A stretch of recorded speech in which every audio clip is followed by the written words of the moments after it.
తల్లిదండ్రుల ఆశయాలను విద్యార్థులు నెరవేర్చాలని ఎమ్మెల్యే గంటా సత్యనారాయణరావు అన్నారు. జయశంకర్ భూపాలపల్లి జిల్లా చిట్యాల మండల కేంద్రంలో విద్యార్థుల మెనూ క్యాలెండర్ ను ప్రారంభించారు. ఈ సందర్భంగా అంబేద్కర్ చిత్రపటానికి పూలమాల వేసి జ్యోతి ప్రజ్వలన చేసి స్టోర్ రూమ్ వంట సామాగ్రిని పరిశీలించారు. ఈ సందర్భంగా వారు మాట్లాడుతూ నేటి బాలబాలికలే రేపటి భావితరాలకు పునాదులుగా ఎదగాలని కోరారు.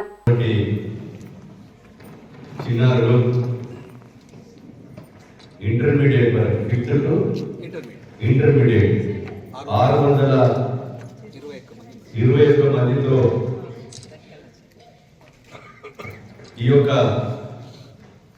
పాఠశాల హాస్టల్ చదువుతున్నటువంటి విద్యార్థులందరికీ కూడా ఈ ప్రభుత్వం చదువుకునేటువంటి విద్యార్థులకు ఎలాంటి ఇబ్బంది ఉండకూడదని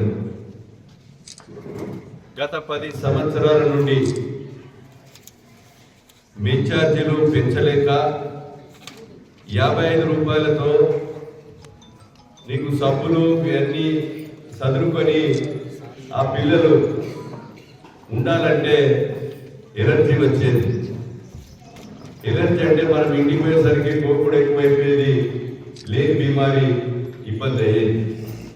కనుక అలాంటి ఇబ్బంది ఉండకూడదని మన ఇంట్లో కూడా బ్రేక్ఫాస్ట్ మార్నింగ్ ఉదయంనే మంచి బ్రేక్ఫాస్ట్ ఇవ్వాలని మీకు సోమవారం మండే నుంచి మళ్ళీ మండే వరకు ఏదైతే బోర్డు మీద మెనూ పెట్టామో ఆ మెనూ ప్రకారంగా డీవియేషన్ కాకుండా మీకు తప్పకుండా బ్రేక్ఫాస్ట్ కానీ లంచ్ కానీ డిన్నర్ కానీ ఎగ్గుతో మటన్తో అదేవిధంగా మీకు చికెన్తో మంచి కూరగాయలతో మీ యొక్క లక్ష్యం నెరవేరాలని మీ మీద ఉంచినటువంటి గౌరవాన్ని తల్లిదండ్రులు కాయకష్టం చేసి చాలా కూలినాలు చేసి ఇబ్బంది పడి మన పిల్లలను ప్రయోజకులుగా చేయాలని